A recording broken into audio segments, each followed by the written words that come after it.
नमस्कार मित्रों, माई steno warriors YouTube channel में आप सभी का स्वागत है। आज का हमारा डिक्टेशन है हिंदी आशुलिपि डिक्टेशन ओपी शुक्ला, गति 80 शब्द प्रति मिनट। डिक्टेशन स्टार्ट होगा 5 सेकंड बाद।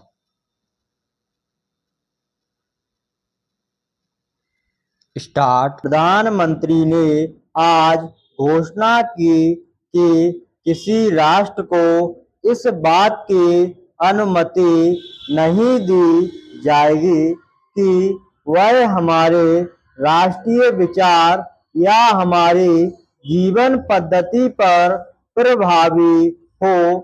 श्रीमती गांधी राजधानी के उन नागरिकों की एक विशाल रैली में बोल रही थी जो उन्हें बधाई देने के लिए आए थे। श्रीमती गांधी ने कहा, हम सभी राष्ट्रों से मैत्री चाहते हैं, लेकिन हमारा देश जिस रास्ते पर चलेगा वह वही होगा जिसका निश्चय बिना किसी विदेशी राष्ट्र या शक्ति के प्रभाव के हम करेंगे।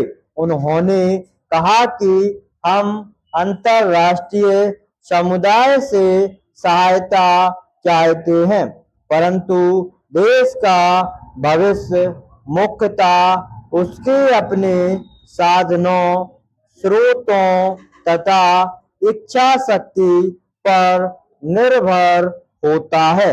श्रीमती गांधी ने आत्मनिर्भरता तथा सामाजिक बुराइयों के उन्मूलन की आवश्यकता पर बल देते हुए कहा कि लोगों को उन ताकतों से गुमराह नहीं होना चाहिए जो हमारे देश में हर नए विकास का विरोध करती है। उन्होंने कहा कि अब जो राष्ट्रीय अनुशासन कायम किया गया है उसमें शिथिलता नहीं आनी चाहिए और वह जनता के दैनिक जीवन का अंग बन जाना चाहिए।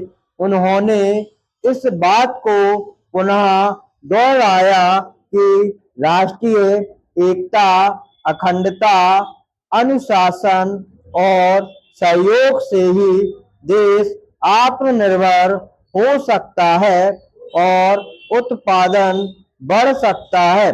उन्होंने कहा कि समाजवादी समाज के राष्ट्र का निर्माण कार्य जिसमें हर अमीर गरीब, हर जाति के, हर धर्म के व्यक्ति को समान अवसर उपलब्ध हो, केवल रातों रात पूरा नहीं हो सकता।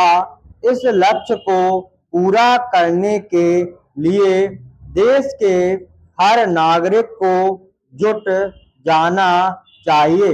यदि कुछ लोग या एक धर्म के लोग या कोई राज्य अपनी मांगों से कुछ प्राप्त कर ले तो उससे लक्ष्य पूरा नहीं हो सकता।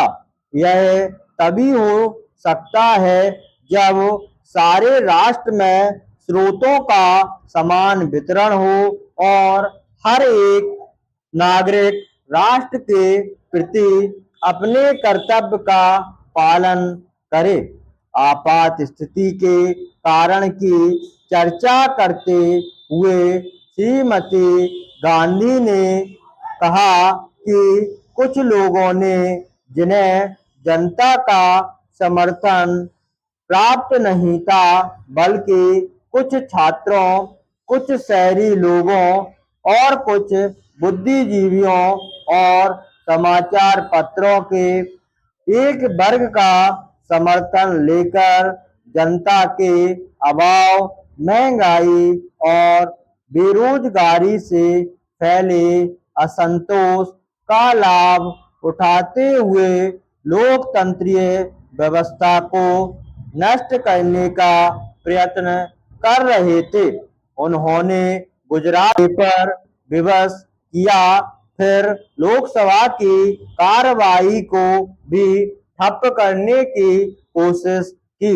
एक विवश नेता ने कहा था कि हम प्रधानमंत्री के निवास स्थान का घेराव करेंगे।